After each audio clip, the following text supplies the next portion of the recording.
And then, yeah, we should start that next week.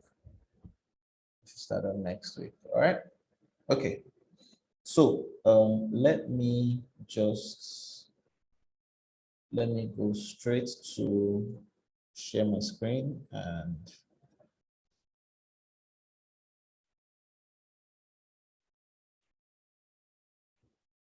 okay. So let's revisit object-oriented programming again, like Anu said. Now let's start from the basics. I will make this a text document so that we can, let me make this a text document. So everything in Python is an object. That includes lists, tuples, sets, dictionaries, integers, floats, even functions. Functions are also called first-class objects in Python. So practically everything you're going to encounter in Python is an object. And why is that important? It's important because anytime you want to build something, like I was explaining during that, when we started the class, using that Indomie analogy, anytime you want to build something, it is actually easier for you to build that thing when you identify the objects that are acting on that thing you want to build. For instance, right now, if I come into an office, or maybe I just want a contract right now to build a bridge from maybe Lagos to Ibadan, all right? If I get that contract paper, I may be overwhelmed if I'm just looking at it by the number of steps I need to take. By looking and say, okay, you know what? I'll need to first buy cement. I'll need to do this one. I'll need to order for the. It's going to be overwhelming. It's going to be very stressful. But it will be easier for me if I just identify the objects, or let me use the word actors. Actors and objects are the same basically.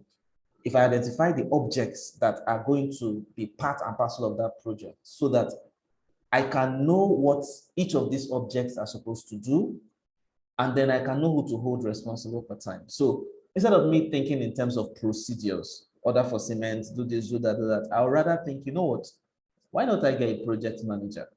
Why not I get a procurement person? Why not I get a foreman? Why not I get an engineer? Why not I get an architect? Why not I get this? Now, each of these guys will have roles that now make up the procedures that my project is going to run on.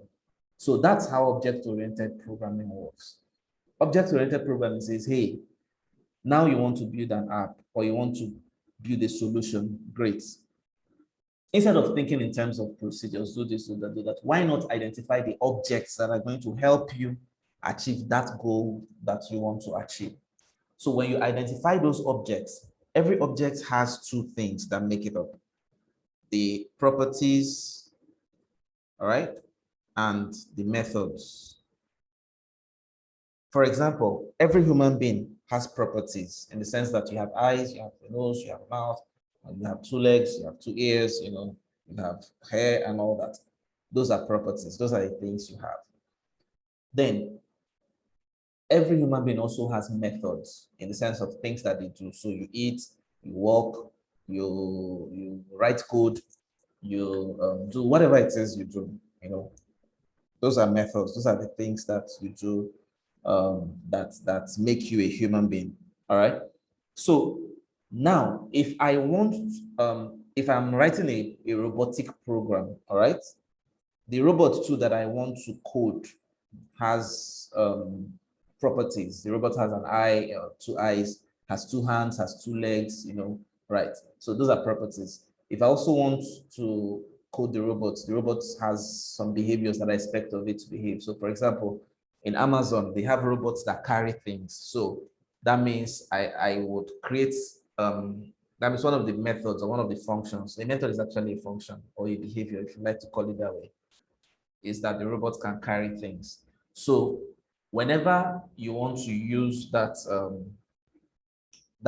whenever you need to do something in your app building, one of the things you want to do is to identify which of the objects that you're supposed to use, the list, dictionary, tuple, set, int, float, whatever it is, whatever object, or the one you're even going to create, all right, by yourself, and then identify the methods that they're supposed to have, okay?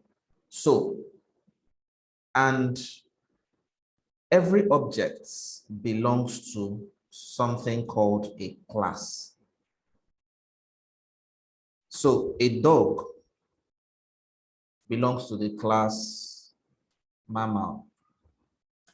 A bird belongs to the class aves. A human belongs to the class mammal. A spider belongs to the class insect. All right.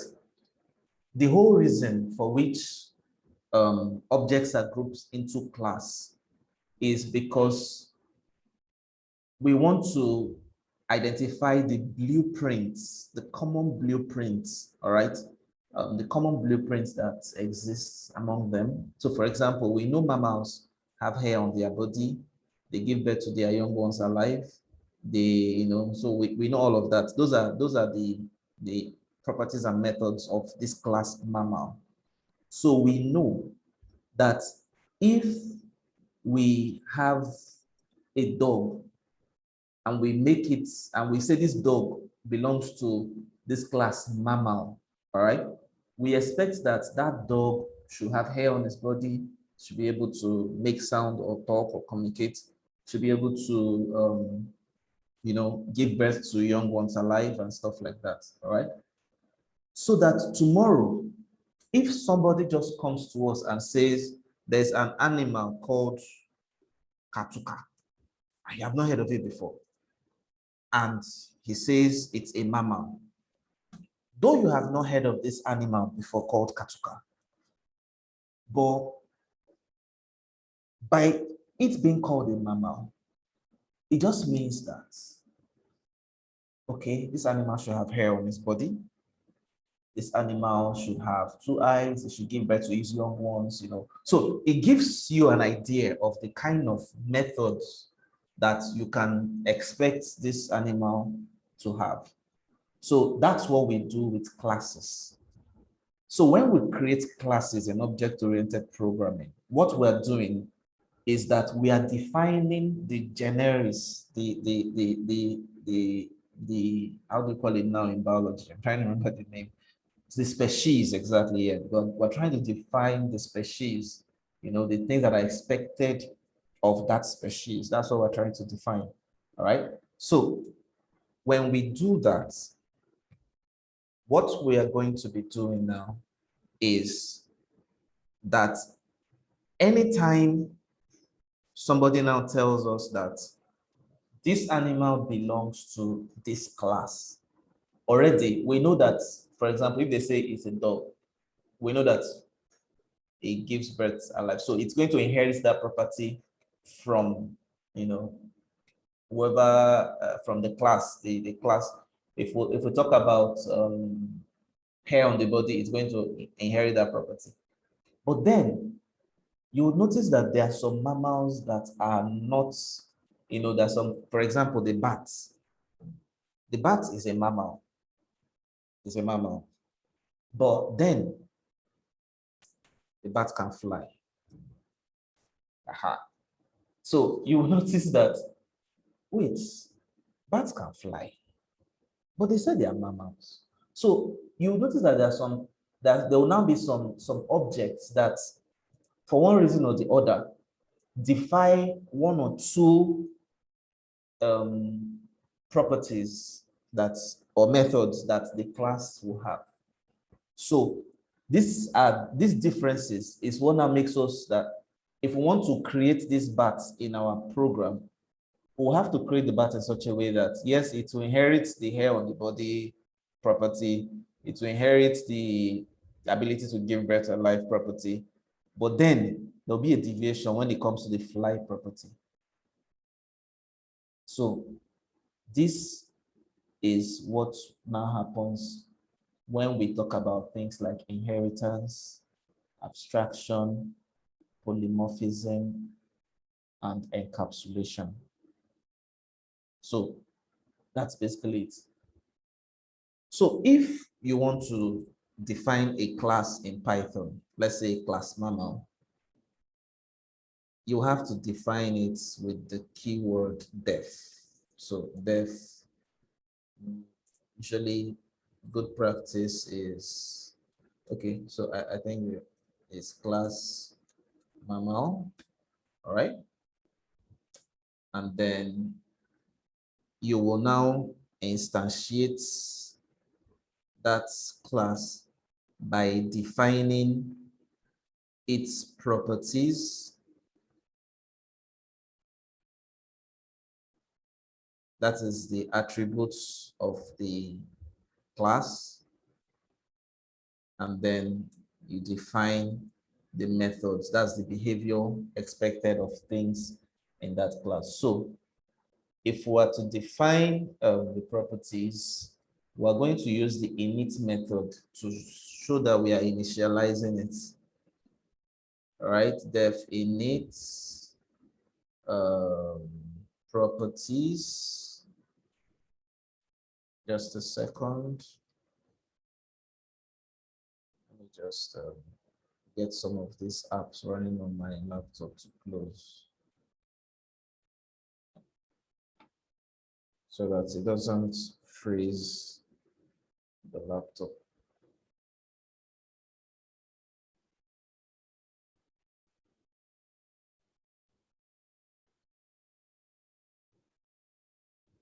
Just a second.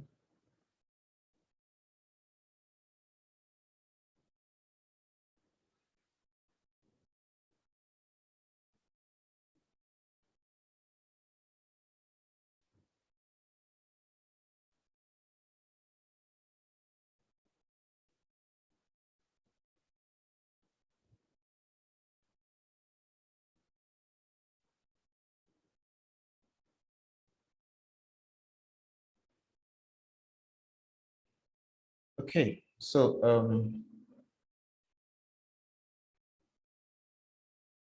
let's initialize the properties, all right? So we're going to init. Usually, the first thing we try to initialize is we try to say self, all right? And I told you that self there is just like it's just a, how do you put it now? What's the right word? It's not something very consequential, all right? So I put self, then when I say not consequential, I mean that that self means you're telling okay, I explained this last week when we talked about built-in functions. We talked about init, we talked about a couple of other built-in functions. So when you put that self there, you're telling Python to wrap that function, the init function, around the object itself, the instance of the object, all right? I'm going to explain that further shortly. So in itself, so let's call this first attribute has hair, comma, and let's call the second attribute um, birds alive, all right? So we can now decide to say what we want this stuff to be like, all right? So we can now say self dot has hair equal to has hair, all right?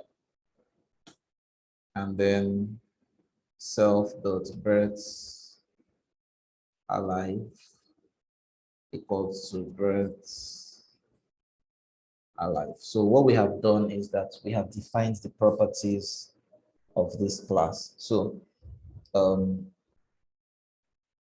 at every point in time, for this class to get its value, it's going to look for a variable called has hair and assume the value of that here. And you're also going to look for a variable called birds alive and assume that into this one so that anytime somebody calls that mammal dot birds alive, it's going to go look for this variable, all right, and return whatever value that object has.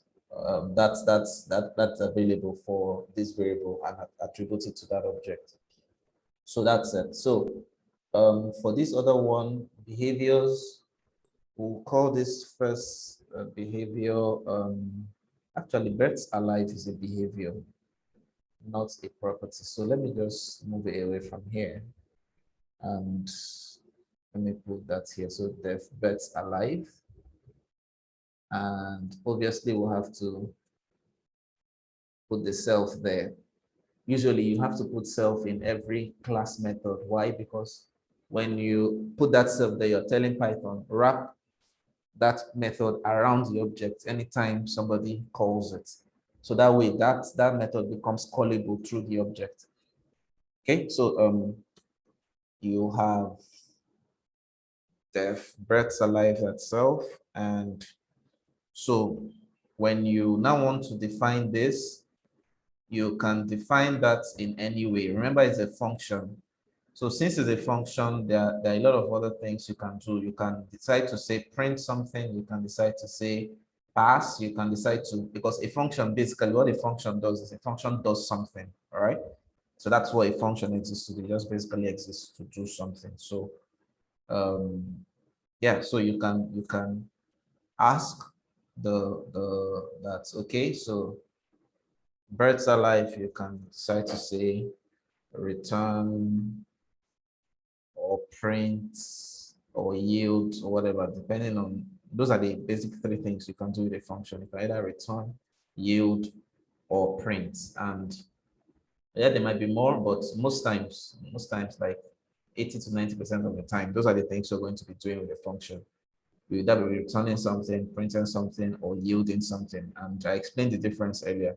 Yield means that you're creating a generator, iter next. Then return means that it's a regular function. So return is the value that you want that to do. And then print is when you are you want that thing to print out, all right, anything. So I'm just going to say print I give birth alive. So that's just something to print, all right? So okay, so that's basically it. Now the next thing you want to do is to define, sorry, maybe another method. Okay, so this time, what other things do mammal do in common? What do they do in common again? All right, so let's just use the first function, you know. So this is basically how classes are created in Python. Now, you can have a subclass of this mammal, all right? So let's pick humans, all right, since humans are mammals. Now, if we want to create a child class of these humans, we can just create it like this: class humans in brackets mammal. So this way, Python knows that what we are creating is a child class of mammal. What we are creating is the child class of mammal. So that way Python knows, okay, this human can have other things, all right? But yeah, So if we do not state any dependencies, any methods that are common or any deviations, we can actually expect that when we say humans does have hair, sorry, has hair, it will return the value, all right, that the parent class has, because since we have stated that, hey, this is a parent class, to just return the value, all right? So that's how inheritance works. Now, at this point, I'm going to ask, have I lost anybody? Is it still very clear? Yeah, it's clear. Okay, great. Thank you. Okay, so one thing I know mentioned was the fact that, and if I remember very well, you talked about creating subclasses and child classes. So this Yes, is, yes. yeah. So is this like what you were just like the example you were trying to? Yeah, yes, yes. Okay, yeah. So that's how it works. Now, another thing that you know, and this, Excuse me, sir. yes, sir, yes, sir, These humans, the last one with a small h, yes. we Oh, don't sorry, have it. it's, Yeah, it will throw error. yeah, it will throw Again. error. Yes, thank you. It will, it will, it will throw an error. Okay, so Okay, so can I go ahead? yeah, go ahead. So where I was going to was, now when we've done these humans, Yes, for humans, you can now want to go further and say male and female. So yes. which one do we put in brackets? Is it male in with humans in brackets or mammals in brackets? Okay. Now, that's one candidate for that multiple inheritance that Tom was talking about the last time, all right? But where you can have male, all right, inherits the the mammal and humans. But if you look at it very well, personally, I think that a case of multiple inheritance does not arise there, I think, because, yeah, the only differences that you now have between male and female are features. So maybe we might now have to create another class, all right? And that will be male. And this time is a child class of humans. I will have to try that to see how it works. I have to try to see how it works. Well, I will try this. Okay, so if we do this now, what will happen is this will inherit everything from this, while this inherits everything from this. But there'll be deviations because now that we're talking about humans, their properties, male properties will be different, female properties will be different. Yeah. So yeah. Because if I run this directly to say class male and mammal.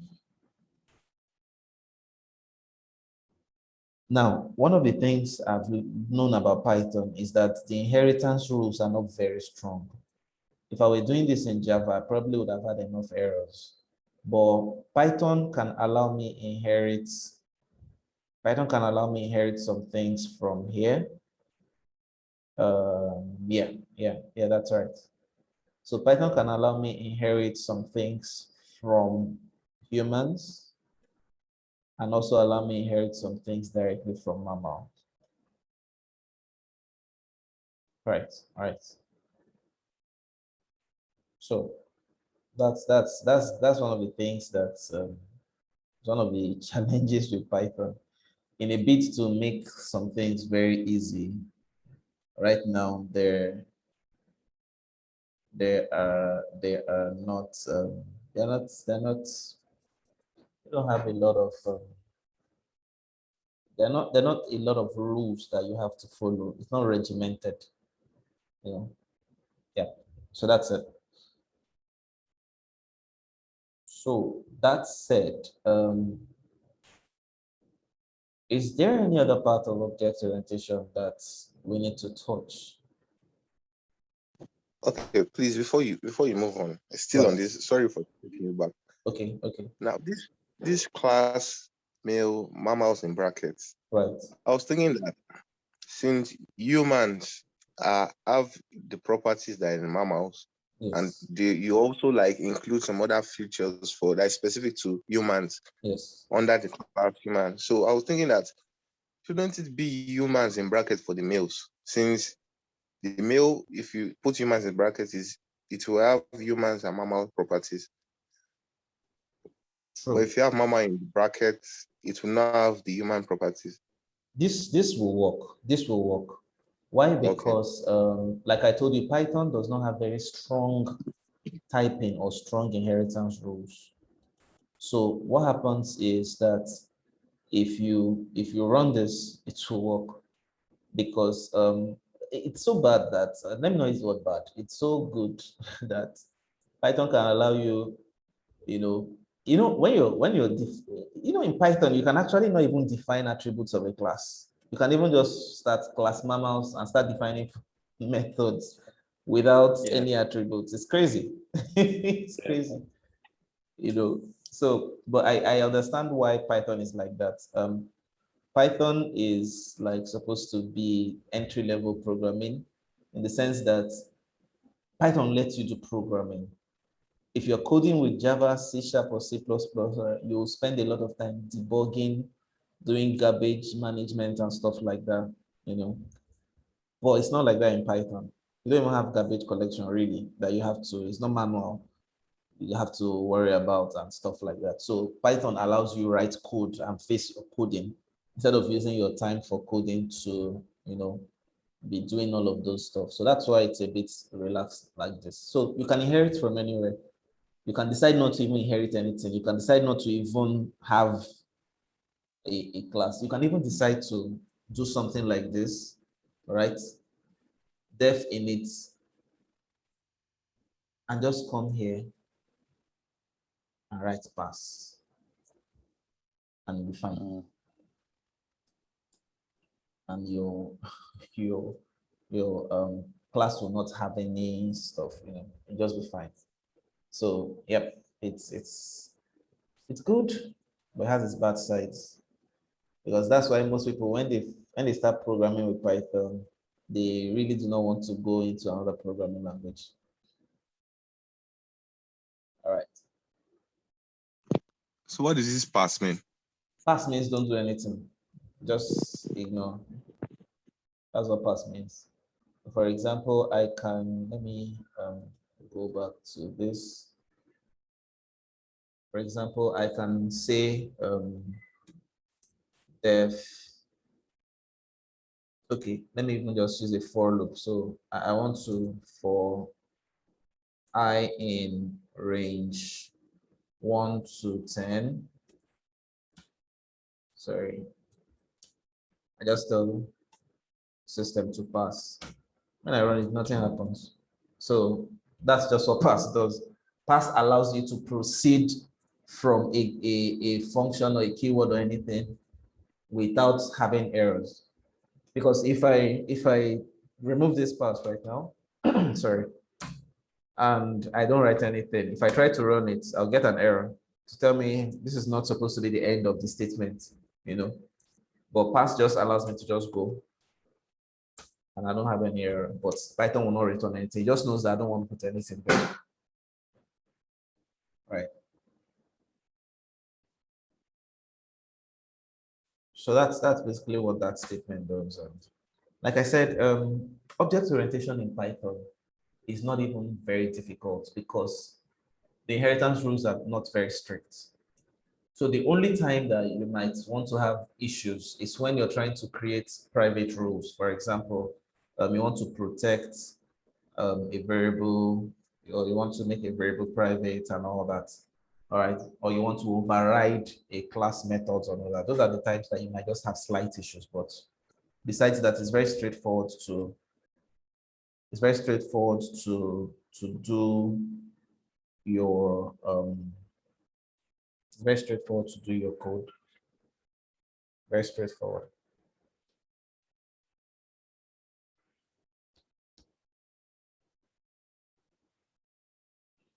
Okay, so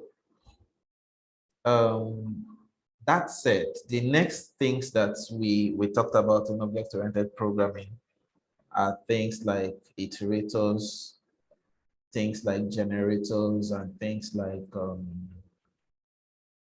what are they again? Generators, iterators, and decorators. Yeah. So maybe we should just touch iterators first for a bit, so that it can become a bit clear. So, like I told you, what's an iterator? An iterator is something that iterates over an iterable. An iterable is an item, an object like a list, strings, tuples, stuff like that, that can be iterated upon. So for example, I can decide to say name equals to, let me use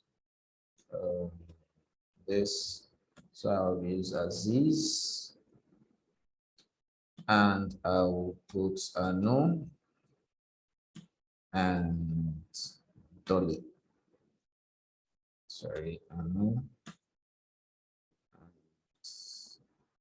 Dolly. So these are the three people here. All right. So for I in names, print I. So when I do this, it will bring out everybody that is there. So that this I is like the iterator that runs over all of this. So for I in names, print I. So I can as well decide to say, well, you know what, names, instead of creating this for loop to iterate, I can delete this for loop and I can make this, just call this my iter names, which is equal to iter names. So what I have done now is that I have reached into that thing that makes that I in that for I be able to run over all of this. I have reached into it, which is this method, because every object that can iterate has this method. So you see these names. If I run this dir, which is directory, all right, dot names, you would see the method in there, iter. Anything that has this iter here can iterate. You can use it to iterate. You can use it to, all right. So everything that's an iterable will have these two iter and next methods. All right. So you can use that to run the stuff. So I can just convert this, and then I can now say print next names. Okay, this is not an iterator. Let me use a tuple.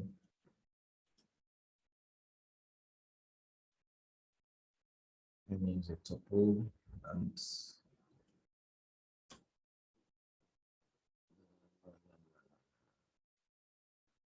my iter names equals to, wait, let me check what I'm doing wrong.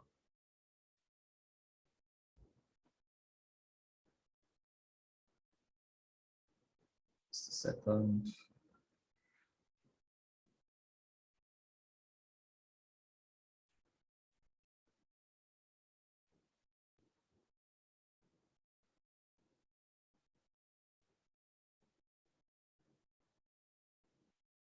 Okay, sorry.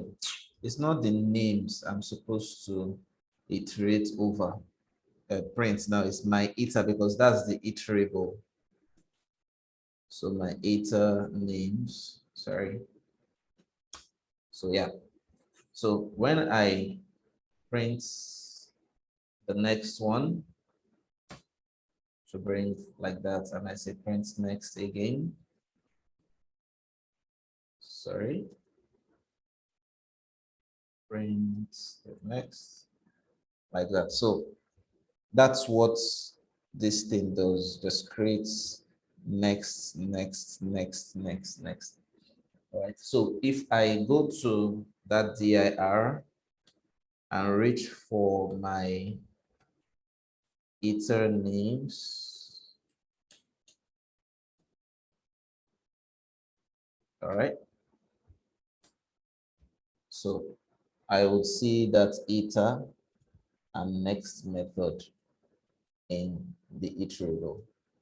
Okay, so that's how iterators work. Iterators are things that help run over a sequence one by one, all right? And like I was explaining, I can decide to use iterators to program, like, let's say I want to program an intelligent robot. So I want the robot to tell me anytime I ask it, who are the people in class? So I could as well just put a code here that would give me a break. And okay, so when I ask the robots, what are the names of people in class, to tell me the first person is, okay, let me just put that in code here. So print next my iter name. So print, let me use it like this. The first person in class is plus next iter name. So I will just run it. So the first person in class is Aziz.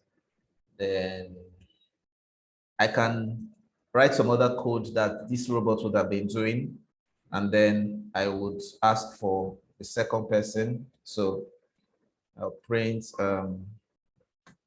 the second, sorry, person in the class is,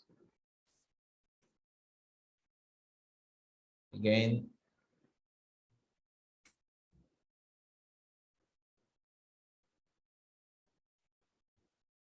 okay. So just a second.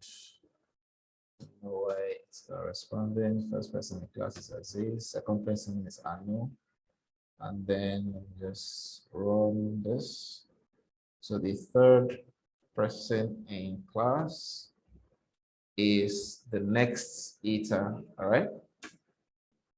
So this way,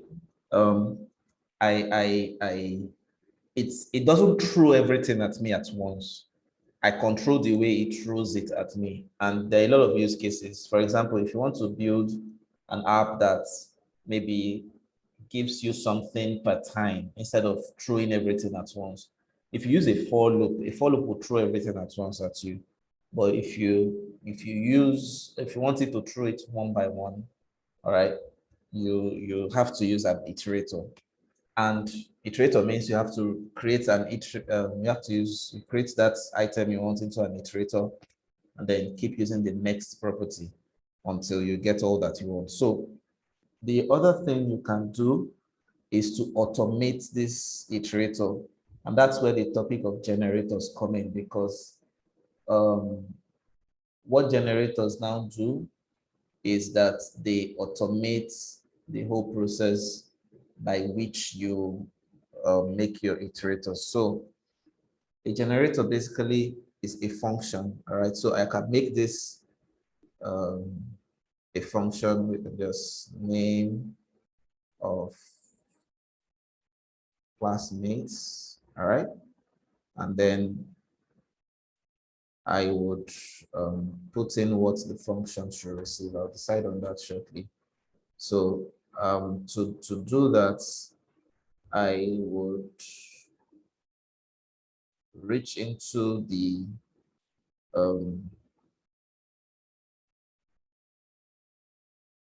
I could just I'm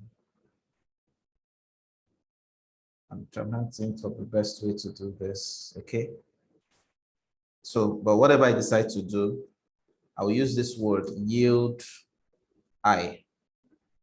All right. Which is like yield means throw me just one, throw me the next one, throw me the next one. So that's it. So if I decide to, let me just try this. Let's try this here.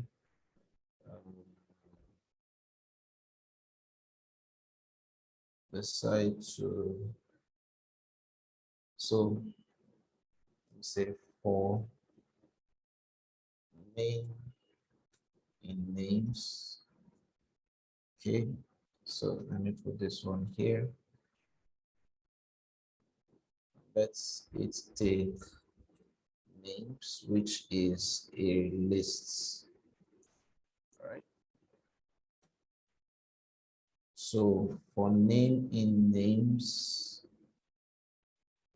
yield name. So so let me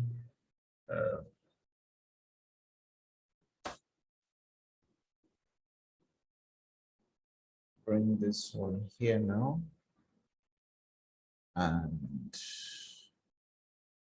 paste this here. All right.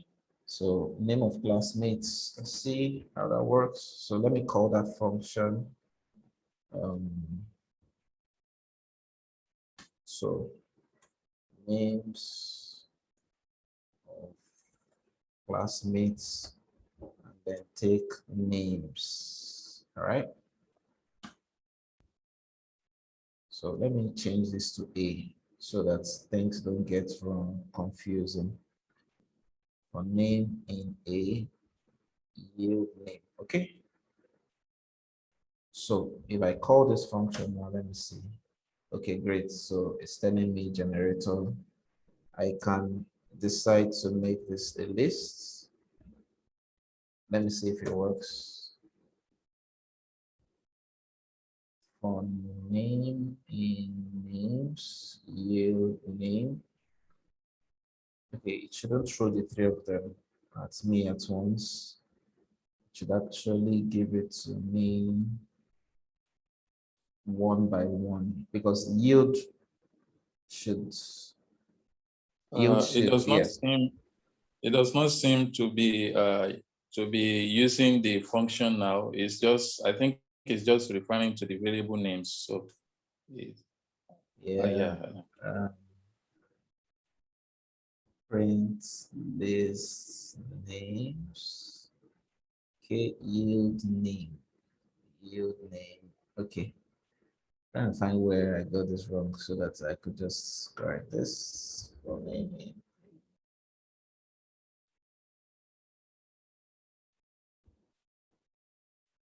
Okay.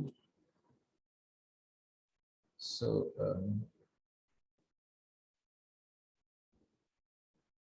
let me see if I put the names directly, whether it makes any change. Okay, I think I know what the problem is. I actually, I think I know what the problem is. You know, the problem I think should be because this is a tuple, not a list. So let's see whether it will respond if we change it to a list. Okay. So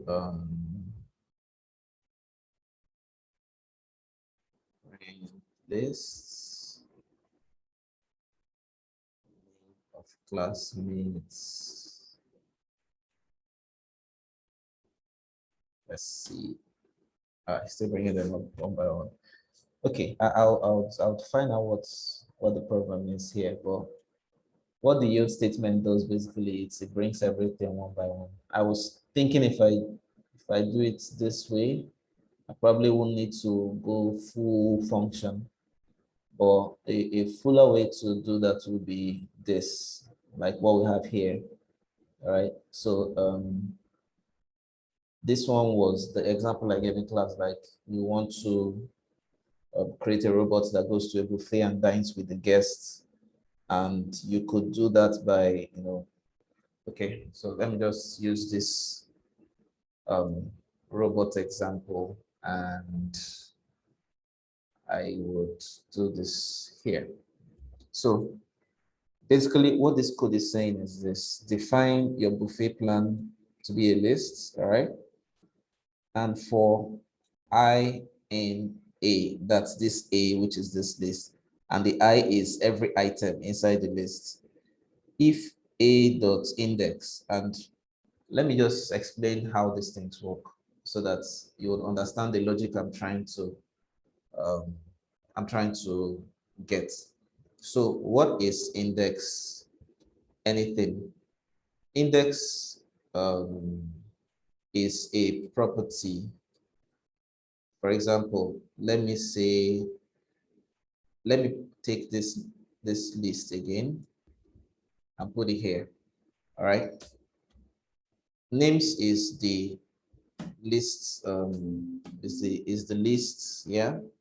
So I can decide to say names dot index, all right, and I'll put as this. So what Python is going to return for me is the number where Aziz is. So number 0, Python is 0 base. So it's going to tell Aziz is number 0. If I say name dot anu, is going to return for me that anu is in number 1, which is the second position. Then if I say name dot dolly, it's going to return number 2, which is the position where dolly is. So in this case, I'm trying to find out that if you have checked the index of the first one. Remember, for I in A means you're picking the first, the second, the third. So if you have checked the index of that first name, and the index is less than the length of the whole launch, because I don't want you to, have to run out of items. Whenever you run out of items in the generator, you have errors, all right? So in order to prevent us running out of items, that's what this whole line of code is doing. So I'm just trying to say, okay, check this first thing in A. So the first name in A is Aziz. And is it lower than or equal to the length of the whole list? So for example, let me just run that here. So this is names, all right? Now, if I want to check len names, it will just return for me the number of things inside. So I'm just trying to find out, okay, so let me pick Aziz, which is the first one. All right. If I, Aziz. If I get the index, you notice that the index, which is 0, is less than 3. So it's good. We continue, the system will yield us whatever. Then we'll get the third one, the second one, which is anu. 1 is less than 3, yeah, is good. Then we get the third one, dolly. 2 is less than 3, yeah, is good. So yield that for us. But then you will notice that we're out of, someone wants to ask a question? Sorry, someone wants to ask a question? Unless somebody unmuted themselves. Okay, so no one, all right. So you'll notice that right now we are out of items here because Python is a zero-based programming language. So that means if we try to iterate one more, we'll get an error, even though the length is less than or equal to this. So that's the essence of this -1 that I put here, so that it can balance it off because of Python's zero-based nature. So here we can know that, okay, by the time the system has run off all of this, it will land at this point where we have equal numbers. So that's it. So that's what I'm doing here now, right? So I'm just going to delete this and delete this one. And then I'm now going to call this list maybe buffet, all right? And I'm going to just copy what I have here so that I save typing time. And I'm going to put that here. So this is the buffet, okay? So if I call this function now,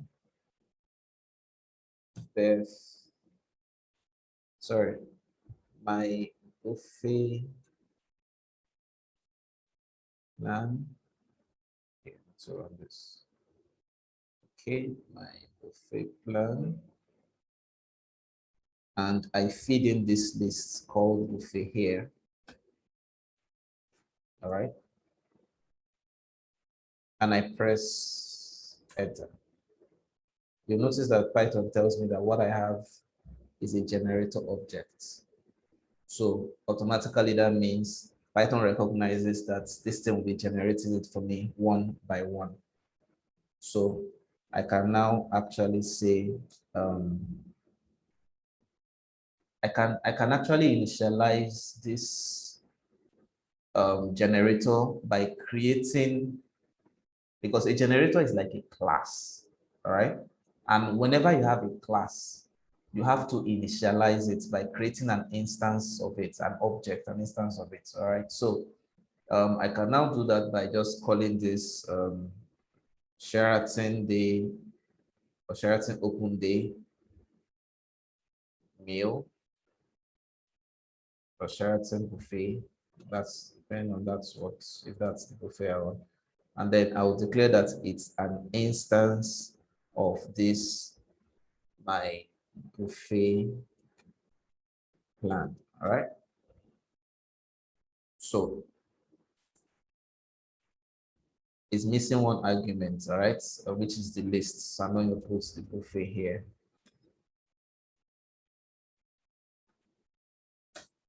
Okay, so we're good. So now I can now decide to call the first one. So I can tell Python to print, or what's the right one to use now? Should I say print? Okay, so let me use print. So print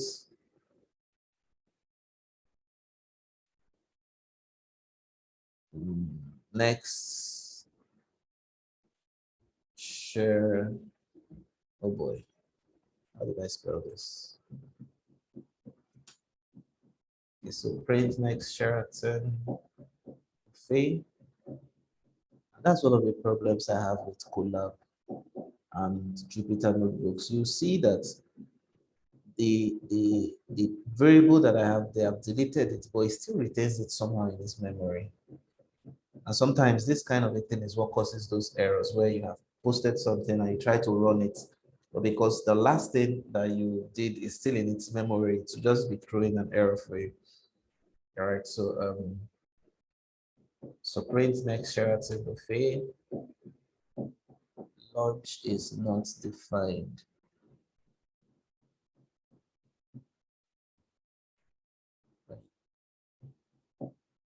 Oh, okay. So let me call this. So what did I use as lunch there?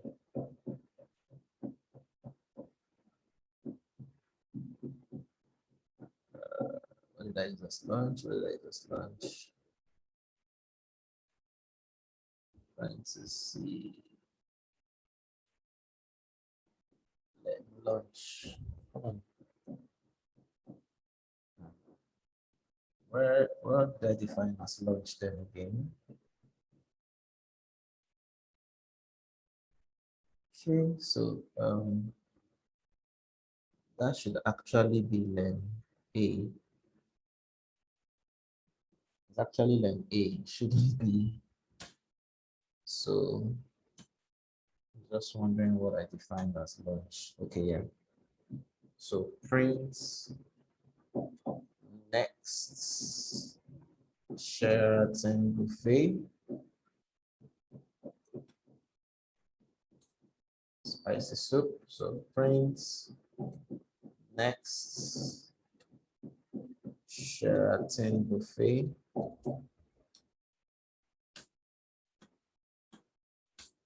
So you'll notice that what's happening right now is that because this item has been set up as a generator, anytime I refer to it, it brings me the next thing on the list. So if I want this robot to, after this, maybe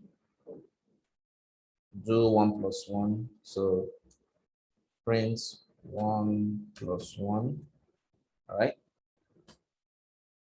So yeah, so whatever it is, the robot just keeps doing. If it yields this next item, it will do whatever it is I want it to do. Yields the next item, do whatever it is I want it to do till it exhausts all the items in that generator, and then Python will now raise this stop iteration to stop the iteration totally from happening. All right, so that's what a generator does. A generator just basically automates an iterator. Okay, so that's it. That's it. And well, is it clear so far, or am I just talking to myself? You are not talking to yourself. Yeah, but well, I think all these things will make more sense when you it see turns it in to like, an application, yeah, yes. so that all these things we will remember. So this was what was responsible for this and that. Exactly. Although we see how it is now, like myself, I see it, but if it happens that I need to put it together, I may not know how. So Okay. maybe when we see it in projects. Okay, so that's fine. So another thing that would really affect one's ability to create whatever app is how to arrange, or how to, they call it pseudocode. Pseudocode is just basically how you translate your thoughts, into lines of action for the computer. So for example, if I want to, let's say, find prime numbers, all right? If I want to find the prime numbers, well, what are the things I need to do to get a prime number? To know whether, let's say, if I tell you 10, what are the things you need to do to let me know whether 10 is a prime number or not? Anybody? There's usually something mental that you do that helps you to know whether, okay, is 10 a prime number? Yes. No, it's not. So what do you do? Something like if I then the percent 2 if it's not equals to No, we have not 0. started writing code yet. We're just trying to get the logic. So the first thing is this. Yeah, I know, I'm listening. Because what you're telling me now is what you crammed.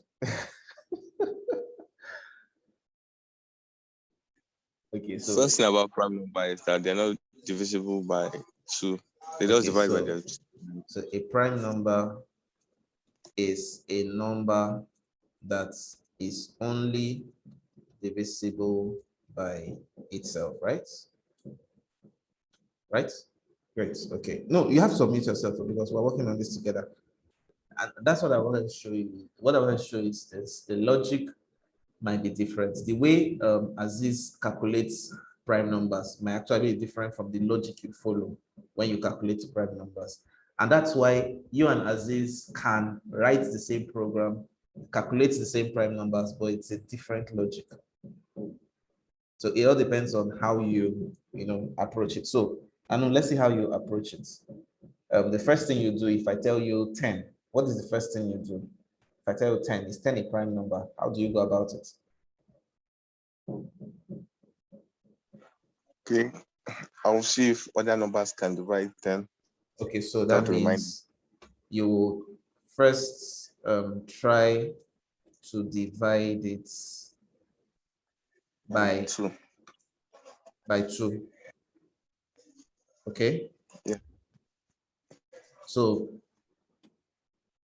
and see whether or not there's a remainder, right? Yes. Okay, so what is the next thing you do? Continue 3, 4, 5, Okay, so 6, like. you start with dividing it by 2 to see if there's a remainder.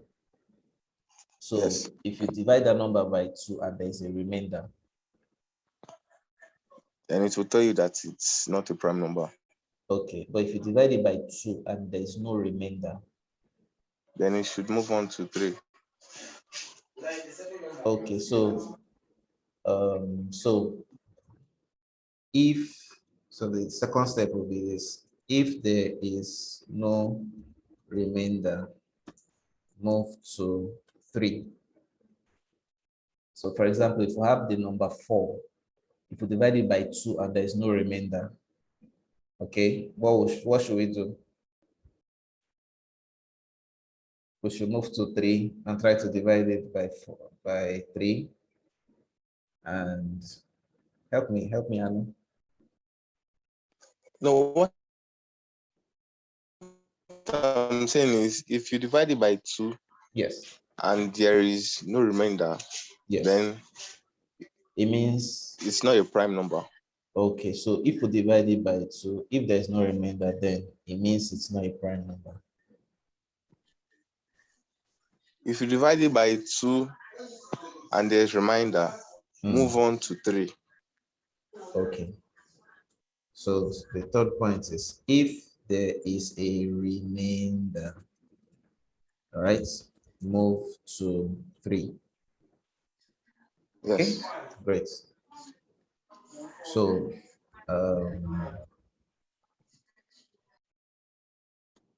then the Then the last same thing thing. is continue until you prove that it cannot divide itself without a remainder. Cannot divide every number apart from itself, rather.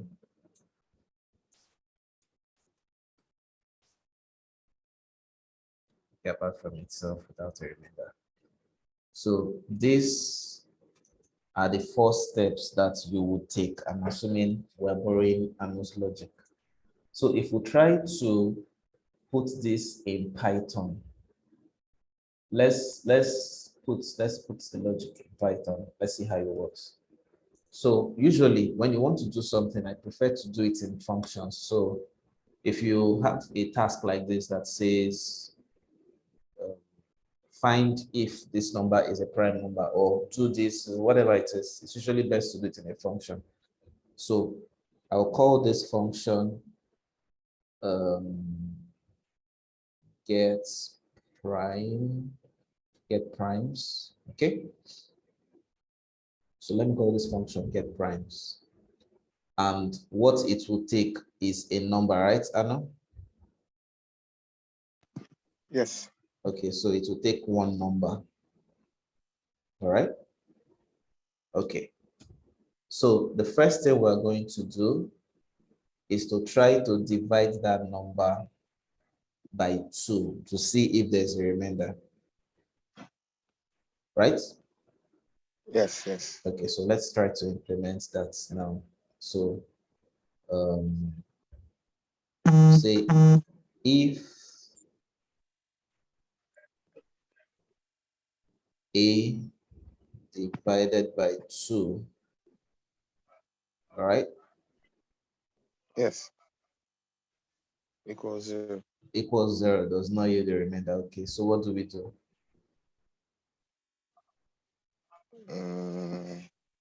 Then it means that print, right? Yes. Okay, print the number is Okay, so print, it's not prime. It's yeah, not a prime number. print A plus is not a prime number. Okay, this A, I will have to convert it to string so that it doesn't return an error. Okay, else.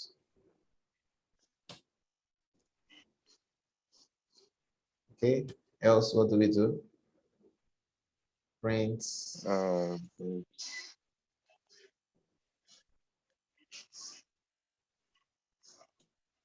is, sorry, is a prime number. Okay, so let's put no, this to the test. I think it would not. I think the next thing after L should be like, then it should be A divided by 3 equals 0. Okay, so that means we should try A divided by 3. Yeah, next after 2. Okay, so whenever you want us to try to do a range of things or to do the next, we have two options. We either use a for loop or we use generators, right?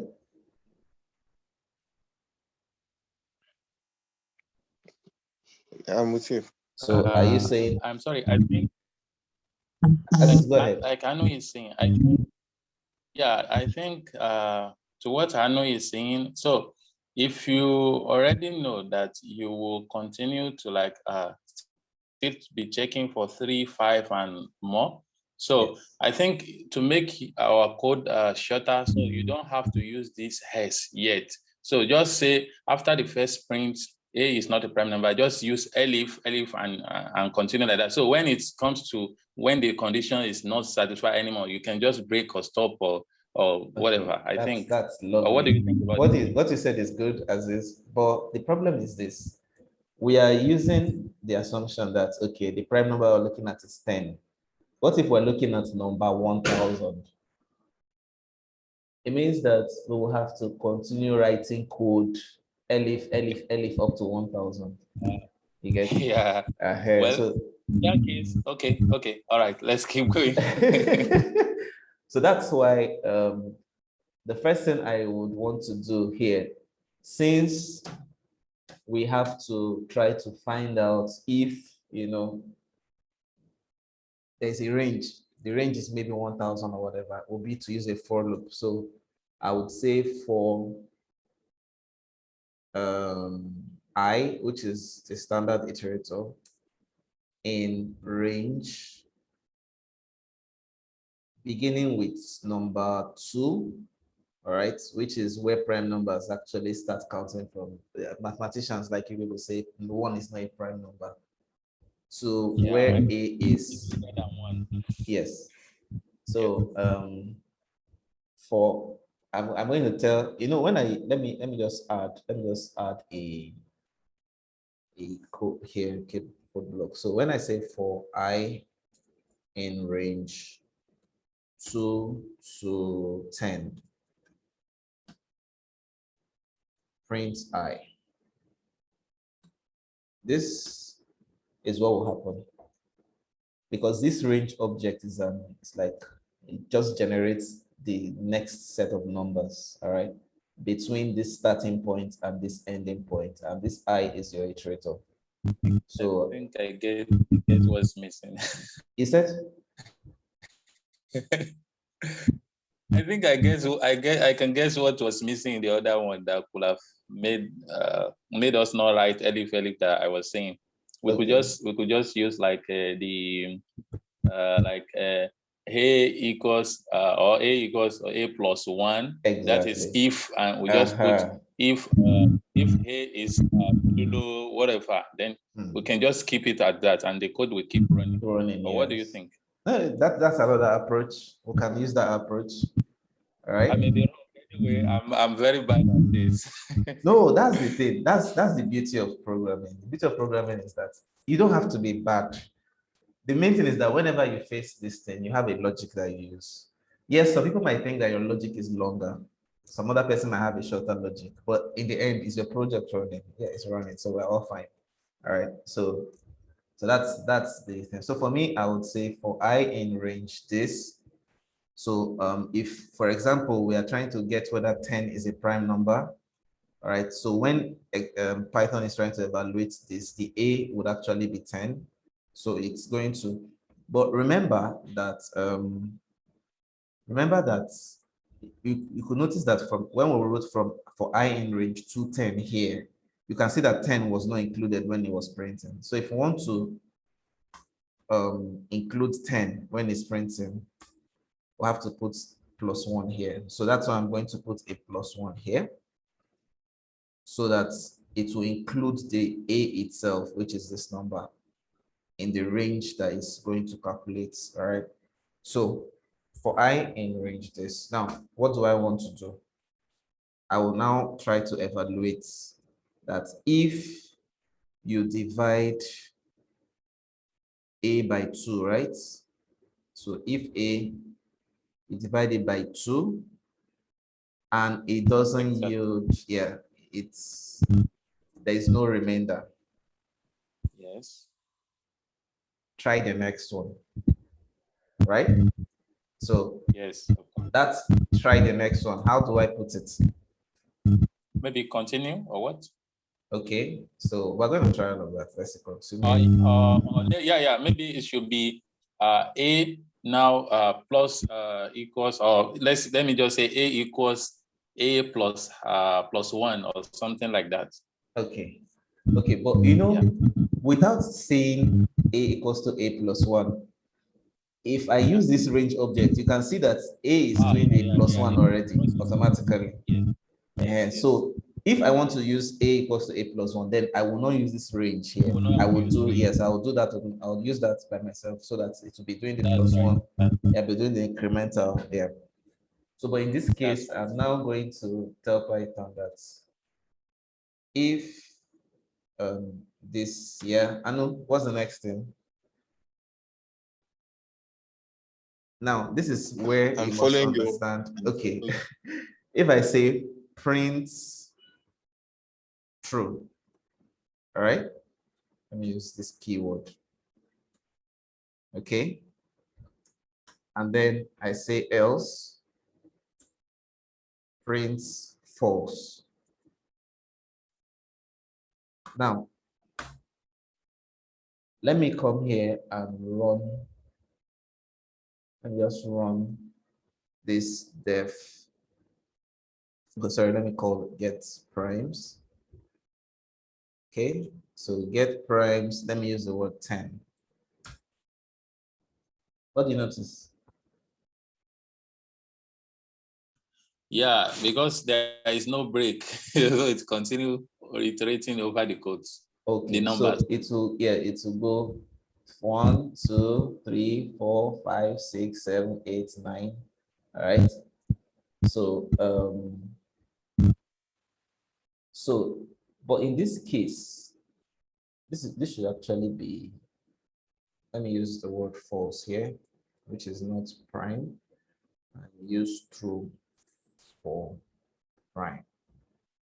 Okay, so let me do this.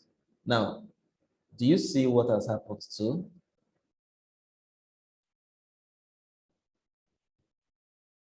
It just keeps going true. Okay. What if I do not want to return this at all, and I just want to return the last state of this object? Okay, how about we use if A divided by 2 is equals to 0, okay, then we should pass. Okay, pass. All right. So let's try this. And let's try this. So you see that nothing happens. I think the A plus 1, the +1 there is adding it back to be even again, because it's dividing by 2. So when it gets to being odd, that one say has, or no. Okay. No.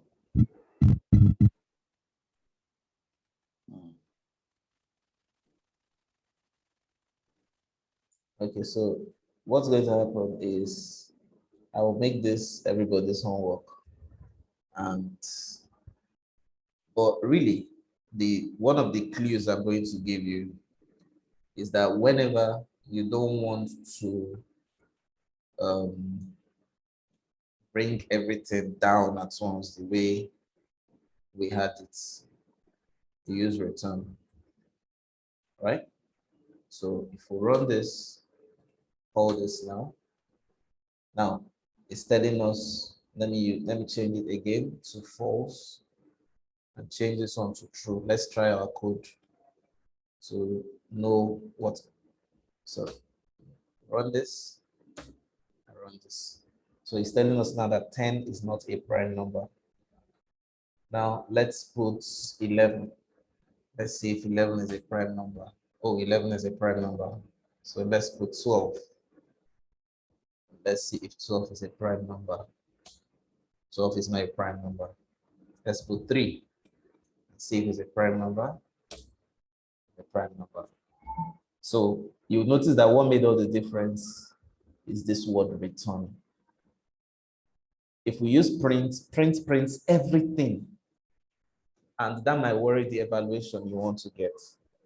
But since you are already in a function, and that's why one of the reasons why I said whenever I have something to do in a line of code, I use def. Because like now I want to find prime. I prefer to use def. Some people would prefer just to code it directly and not make it a function. It's fine. But you will have issues like this when you need to, because this word return can only work inside a function, def. You know, without that def keyword, function will not work. Okay, sorry. Can I go ahead? Yes, please. So when I say you should use pass there, I was thinking of, okay, if divided by 2 is equals to 0, that means it's not prime. That's why I said pass. Yes. Okay. Can pass so that it means that it's not going to bring anything else. Yes. So after the pass, yes. then can we continue with a divided by 3 equals 0? No, what I prefer is instead of pass, in this scenario, you might want to use maybe one of these break or continue keywords or something, because pass will mean that you don't want to do anything. So if the system is evaluating it and comes to that point and really a divided by 2 gives you 0, you just told the system by saying pass, don't do anything. So it will just jump and not do anything for you. Yeah, right. It will be as if you will just run the code without any meaning. Yes, that's what it will do. That's what it will do. So if it's equal to 0, you can put continue there. Yes, then you can put continue. But again, what continue does is that it skips that. Let's even try it. Can put continue here. So what continue does is that it skips that item in the loop. All right. And yep. So let's make this 4. It will not return anything. Why? Because if the condition is false, it will just skip the condition completely. Do you get? I think in this kind of thing, if we have to use it like this, so for the results for us to know which at what point exactly did the code run through. So maybe we could just add a print function at that. Exactly. Yeah, you can add a print function there. Yes. Mention what exactly that figure was that printed through. Yeah. Yeah. That's right. That's right. That's right. Okay, so let me just save this.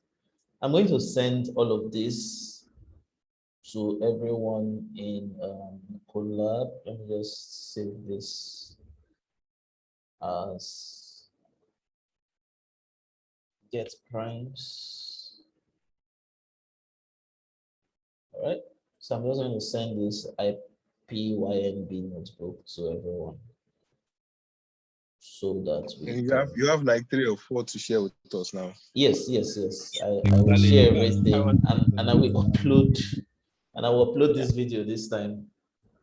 Okay. Okay. I'll upload this video. The one of the last week, I missed it. I could not find it on the YouTube channel. Yes, in fact, that last week's one, you know, it was just me, Anu, and Auntie Ngozi. So I'm so sorry about that. yeah, so it was a fun session, Sha. Very fun session. Oh, So I'll upload that one too. I'll all upload right. that. Yeah. Okay, so it's tech chat time. I'll see you guys. For those of you who are coming for Power BI class, I'll see you tomorrow. But I think we should do tech chats, and if you can, could do What time exactly is